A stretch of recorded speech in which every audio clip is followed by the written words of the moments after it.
O secretário de Estado das Autarquias Locais, Carlos Miguel, presidiu esta sexta-feira a abertura das festas do Concelho do Sardual. A sessão solene comemorativa realizou-se no Salão Nobre dos Passos do Concelho, a que seguiu a inauguração e visita à mostra de saberes e sabores e a inauguração da exposição de escultura em cerâmica Gil Vicente por Armando Correia no Centro Cultural de Gil Vicente. Miguel Borges, o Presidente da Câmara Municipal de Sardual, começaria por referir na sessão solene os 3 dias de festa, aproveitando a presença do Secretário de Estado da Administração Local para abordar também a questão da preservação do património edificado que, no âmbito do presente quadro comunitário, recordou, ficou de fora dos apoios. O autarca exprimiu a necessidade desta situação vir a ser invertida no próximo quadro comunitário de apoio, que já se encontra em preparação. Estamos em festa, Sardual está em festa, celebramos os 487 anos de elevação de Sardual à categoria de vila por carta de mercê passada por Dom João III. Um concelho com história, um concelho com tradição, um concelho com cultura que o passar dos séculos muito bem tem sabido preservar. E é precisamente por preservar e por perseverança também que fazemos essas nossas festas e que queremos assinalar e queremos mostrar a todos aqueles que nos visitam aquilo que de bom temos, aquilo que de bom fazemos, aquilo que de bom temos sido, aquilo que de melhor ainda queremos vir a ser. Daí termos este momento, 3 dias em que concentramos as nossas conjunto de atividades, mas que não se esgotam só nestes 3 dias, porque, como bem sabeis, temos um conjunto de atividades também ao longo de todo o ano. Mas este é um momento em que nós, sardualenses, temos a arte, mostramos mais concentradamente a arte de bem receber, que nos é bem característico, porque no Sardual ninguém é de fora. E porque falamos em património, na verdade, o património sardual, Sr. Secretário de Estado, é algo que nós queremos e precisamos de preservar. Um património histórico com mais de 400 anos, um património edificado que, permita-me que lhe transmita a minha primeira mensagem e o meu primeiro apelo, é que um património que, infelizmente, no quadro comunitário de apoio atual, a nossa CCDR, a CCDR que tutela o quadro comunitário em termos de gestão de fundos comunitários, não conseguiu, ou por não quis, ou por opção política, que os imóveis, ou que todo esse património, falo, por exemplo, na Igreja Matriz, falo, por exemplo, no pórtico da Igreja da Misericórdia, falo noutros monumentos de grande importância histórica e cultural, não tivessem enquadramento no âmbito dos fundos comunitários. CCDR Centro, lamentavelmente, mas porque se formos ao Alentejo, esse enquadramento já existe. O enquadramento no CCDR Centro é só para património nacional. Mas, em nosso entendimento errado, e daí o meu apelo para que o Sr. Secretário de Estado possamos, em conjunto, tentar que no próximo quadro comunitário assim não aconteça, porque, na verdade, há um património que está nas mãos de entidades não públicas, ou não na mão do Estado, ou dos municípios, mas, no caso, Fábrica da Igreja e Santa Casa da Misericórdia, mas que tem um elevado interesse patrimonial, um interesse histórico, um interesse cultural, que interessa preservar da mesma forma e com o mesmo empenho que o fazemos com o património nacional.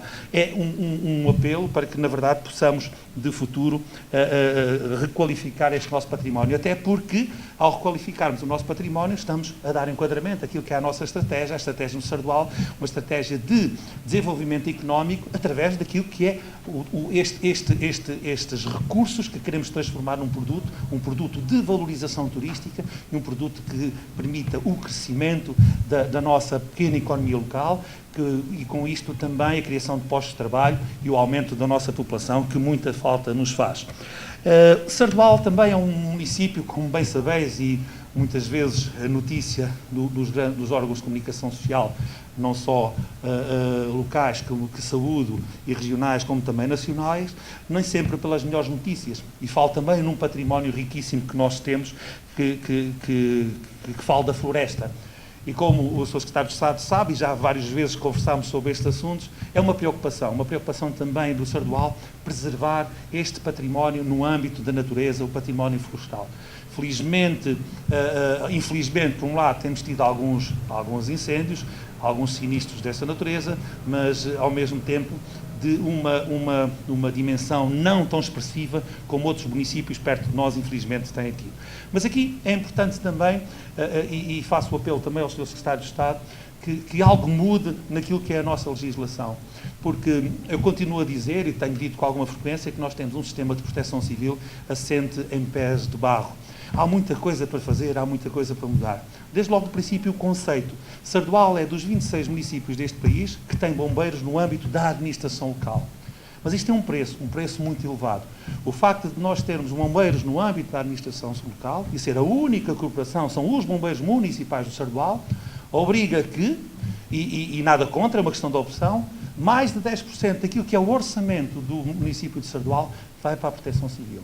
E não temos, ao contrário de outros municípios que não têm bombeiros no âmbito da administração local, não temos acesso a um conjunto de apoios, o caso das equipas de intervenção permanentes, o caso de outro tipo de apoio, que os outros municípios têm, ou seja, que os outros territórios têm, e o nosso território vê-se privado deste tipo de apoios. Não me parece que seja justo esta discriminação que existe entre territórios, e falo de territórios. Aquilo que eu defendo é que todos os apoios que devem vir da parte do Estado, parte da Autoridade Nacional da Proteção Civil, para o âmbito da floresta, para o âmbito da proteção civil, esse apoio venha não para a Câmara Municipal, não para a Associação Humanitária, mas sim para o território. Ou seja, para a Câmara Municipal, e depois fará a sua distribuição. Se for município com bombeiros no âmbito da administração local, esse investimento fica na Câmara Municipal. Se não for, se esse investimento estiver das mãos de outras entidades, e com todo o respeito por essas entidades, esse financiamento, logicamente, será canalizado para estas entidades. Sendo certo, Sr. Secretário de Estado, que aquilo que eu defendo é que cada território, cada município, obrigatoriamente deve ter um conjunto de profissionais, homens e mulheres, no âmbito de bombeiros, no âmbito da proteção civil. Por uma razão muito simples, todos nós sabemos, nenhum incêndio nasce grande, todos nascem de uma pequena ignição, e a nossa, muitas vezes, falta de capacidade de resposta nos primeiros tempos para essa pequena ignição é que faz com que, muitas vezes, os incêndios cheguem a grandes. Volto a dizer, mais de 10% do orçamento da Câmara Municipal é investido na proteção civil. Aquilo que eu posso dizer, lamentavelmente, é que há municípios neste país que nem sequer o comandante dos bombeiros é profissional e que gastam mais dinheiro em festas e a fogo de artifício do que, por exemplo, na proteção civil. E depois, somos muitas vezes nós, municípios com bombeiros no âmbito da administração local e numa questão de solidariedade, da qual eu não me queixo, que muitas vezes nos temos de deslocar a diversos pontos do país, substituindo-nos àqueles territórios que não têm bombeiros da administração local. Sr. Secretário de Estado, é algo que me preocupa bastante, é algo que eu ando a dizer e ando a tentar que se faça alguma coisa há muitos anos, desde que sou Presidente de Câmara, muito antes de termos os grandes incêndios, os grandes problemas que tivemos no nosso país. Tenho dito, infelizmente, parece que tenho pregado no deserto, perdoem-me a expressão, infelizmente os acontecimentos vieram-me dar alguma razão, e que se nós tivéssemos tido um outro tipo de trabalho preventivo, muitas vezes bastava o cumprimento da própria lei, porque a Lei de Defesa da Floresta contra Incêndios é uma lei que vem de 2006. Nunca foi um olhar para ela da forma que nós hoje olhamos, e também a forma imperativa que o próprio Orçamento de Estado deste ano, e muito bem, faz com que tenhamos que olhar. Mas deixe-me diga, Sr. Secretário de Estado, que nesta matéria eu estou em completo acordo com o Governo, e acho que o país não podia continuar como até este momento, fazendo de conta que nada iria acontecer, e o conjunto legislativo que surgiu nos últimos tempos é um conjunto legislativo do qual eu subscrevo inteiramente. Com um pequeno pormenor, eu acho que os proprietários de prédios rústicos, os quais obrigatoriamente por lei tiveram que fazer a sua cedência para a causa pública, e falo aqueles onde são feitas as faixas de interrupção de combustível, ou aquelas faixas em volta das aldeias, devia de haver aqui um mecanismo da parte do Estado de podê-los compensar de alguma forma financeiramente por aquilo que é uma determinada perda de produtividade que eles têm. Sendo certo que essa perda de produtividade não é tão visível este ano, porque na verdade houve a limpeza, mas em troca de quê? Muitas vezes o trabalho trabalho era pago pelo material que havia no terreno, sendo certo que este ano cortámos eucaliptos, cortámos pinheiros, e para o ano, então, é que não vai haver rentabilidade absolutamente alguma, e temos pessoas no nosso território que vão ser obrigadas a limpar os seus terrenos e sem condições financeiras para o fazer. Era um apelo que o Estado pudesse também ter aqui uma palavra em relação a esta matéria. Para terminar, Sr. Secretário de Estado, permita que lhe diga, e quem me conhece, que é um orgulho estar no interior. É um orgulho viver no interior. É um orgulho pertencer a uma terra, a um concelho que está no interior. Até por uma razão muito simples. Eu, desde o primeiro momento que estou como Presidente de Câmara, que o meu lema é interioridade não é sinónimo de inferioridade. Muito pelo contrário. Interioridade é cada vez mais sinónimo de qualidade. As pessoas é que muitas vezes não percebem o bem que nós temos aqui no nosso interior. Eu costumo dizer que nós temos um interior tão bom, tão bom, tão bom, que até fica perto do mar. É curioso. Se dissermos em certos países da Europa que estamos no interior e que estamos a 70, 80 km do mar, bom, eu nem me atrevo a pensar aquilo que eles pensariam eventualmente. No entanto, é um interior que precisa de ser olhado de uma outra forma. É verdade que o governo que o senhor faz parte e que o senhor tem sido uma voz que nós, autarcas, ouvimos muito bem e entendemos, e o senhor é o membro do governo que nos ouve muito bem, não fora presidente de uma Câmara Municipal e sabe que falamos todos a mesma linguagem e sente as nossas dificuldades. No entanto, Sr. Secretário de Estado, há muito para fazer para o nosso interior. E aquilo que eu lhe pedia era que mudássemos, ao Sr. Secretário de Estado e a todos os presentes, que mudássemos um pouco o discurso daquilo que temos perante o interior. O nosso discurso em relação ao interior é que falamos de um território deprimido, um território onde falta isto, onde falta aquilo, onde falta aquilo outro, e não é verdade. Não é verdade. Sr. Secretário de Estado, caros convidados, não é verdade. O nosso interior é muito melhor do que tudo isto. O nosso interior tem, na verdade, carências, como tem, por exemplo, na área da saúde, mas os grandes centros também têm. Acesso à justiça, em alguma dificuldade, sim, mas os grandes centros também têm dificuldade no acesso à justiça. Por isso, estar no interior Nós no interior temos algo que no grande centro não tem. Por exemplo, temos tempo. Temos tempo para usufruir de um conjunto de equipamentos culturais, por exemplo, e desportivos, que ao longo de 40 anos de poder autárquico foram construídos por este país, e que hoje nós temos tempo para usufruir. Porquê? Porque estamos no interior. Agora, aquilo que nós não podemos continuar a fazer é vender este interior como um território deprimido, um território onde muitas coisas faltam, porque não é verdade. Por isso é importante que mudemos este nosso discurso em relação ao interior, porque no interior é bom, no interior há qualidade de vida. Por uma razão muito simples. Ninguém compra, perdoem-me a expressão, um território que é deprimido. Eu não acredito que consigamos convencer um empresário a vir a fixar-se no interior e ao mesmo tempo estamos-lhe a dizer que, pois, mas aquilo lá temos muitas dificuldades, aquilo lá não há médico, não há saúde. Não é verdade. Nós no interior hoje temos qualidade de vida. É verdade que temos que deixar um pouco esta nossa atitude, perdoem-me a expressão, de alguma lamechice, e temos que valorizar aquilo que de bom temos, porque temos muita coisa boa e Sr. Secretário de Estado, nós no interior, porque é bom ser do interior, contamos com o senhor, porque interioridade não é sinónimo de inferioridade, interioridade é sinónimo de qualidade. Muito obrigado. O secretário de Estado das Autarquias Locais, Carlos Miguel, fez depois um conjunto de referências ao papel das autarquias locais, papel que passa disso pelas infraestruturas, mas também pelos equipamentos e serviços. Carlos Miguel acrescentava que hoje, depois destas intervenções, a cultura é também uma realidade nos municípios. E uma saudação ao Sr. Vice-Presidente Abrantes, vizinho que aqui nos encontramos e que também, digamos, saúde. Permitam-me uma intervenção focando dois pontos, muito embora o Sr. Presidente da Câmara, e bem, e de forma justa e legítima, tivesse feito aqui uma série de referências que eu também vou tentar, de alguma forma, passar por elas. Mas duas referências têm a ver com aquilo que nos junta aqui hoje. Por um lado, e que tem a ver com o municipalismo e com, digamos, a função das autarquias e dos autarcas.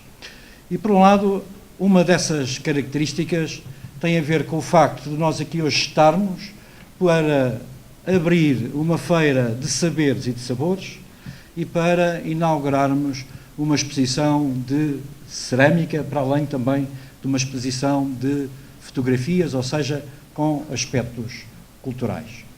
E estas são hoje, por muito que nós não nos lembremos, são referências muito próprias e muito presentes de uma autarquia local. As autarquias locais, após as primeiras eleições democráticas em 76, não se lembravam muito, não tinham grande apetência para aquilo que era a cultura, aquilo que era o desenvolvimento económico, aquilo que era a mostra, digamos, económica, muito embora sempre fizeram feiras, sempre organizaram feiras e mercados.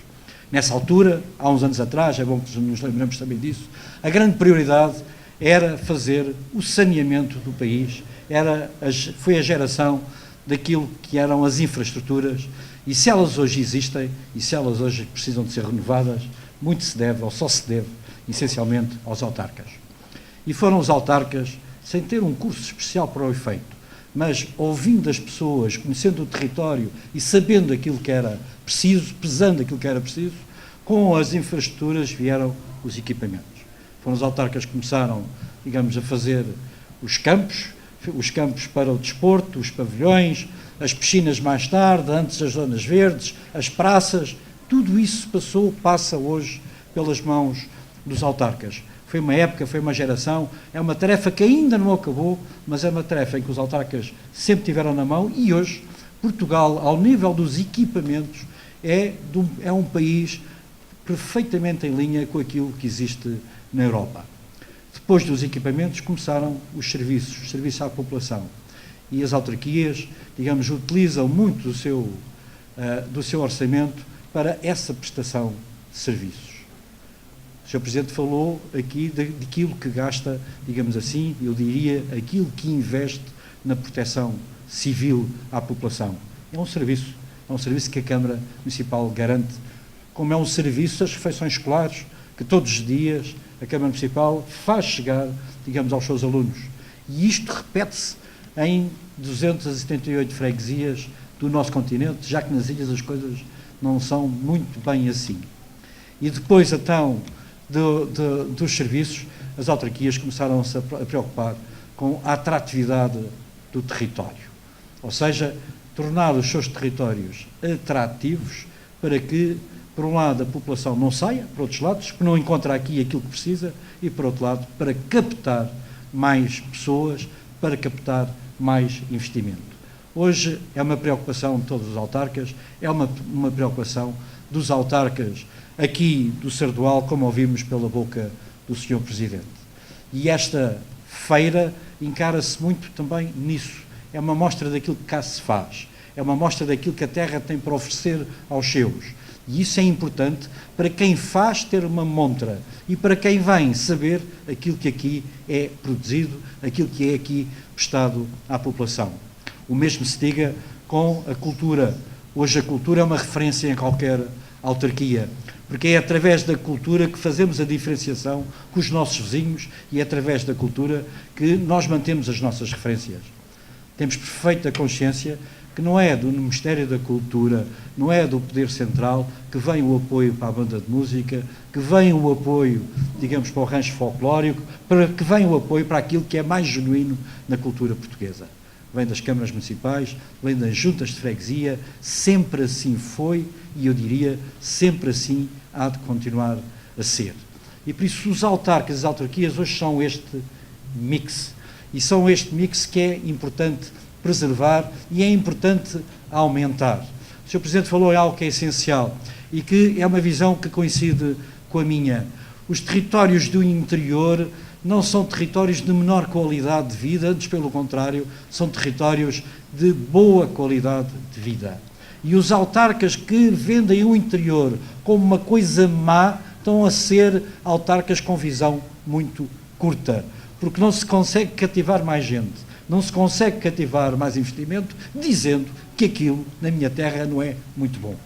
E por isso, efetivamente, não é só o dizer, é o sentir. Porque quando nós falamos nos programas para o interior, que o Governo está muito empenhado e que tem uma unidade de missão específica para o efeito, aquilo que se pretende, aquilo que se quer, não é transformar o interior em territórios de alta densidade, com os problemas que os territórios de alta densidade têm. Não, não é isso. Aquilo que se quer é manter a população, aumentar o quanto baste e, essencialmente, manter e melhorar a qualidade de vida daqueles que cá estão, de forma a que o território seja mais equilibrado. E isto não é só um desejo, como é uma tarefa difícil. E difícil porquê? Porque não há uma receita, digamos, experimentada e aceite por todos. Nós temos que experimentar. E na minha ótica, naquilo que a gente vai conhecendo da vida com a idade que temos e com a experiência que temos, as soluções. A solução está nas pessoas, está nas autarquias, está em cada município, está em cada freguesia, está em cada terra. Os governos, seja este ou outro, têm, digamos, a obrigação de facilitar, de agilizar, mas não têm, digamos, apetência para impor programas que resolvam a situação do Sardual ou de qualquer outro Sardual do nosso país. São as pessoas que cá estão, são os autarcas, é que têm essa solução. Sabem aonde é que estão os produtos que são produtos, ou que são, digamos, farol, são produtos que nos distinguem das outras terras, dos outros territórios, e é nesses que nós temos que apostar, é nesses que temos que pôr o foco. E quem aqui está, a Câmara Municipal, as Juntas de Freguesia, as pessoas, é que têm a primeira e última palavra nisso. É essa tarefa que é uma tarefa, digamos, difícil, mas é uma tarefa também desafiante. E aquilo que o Governo quer, aquilo que o Governo pretende, é efetivamente dar mais meios às autarquias para poderem ter mais decisões sobre o futuro coletivo das suas populações.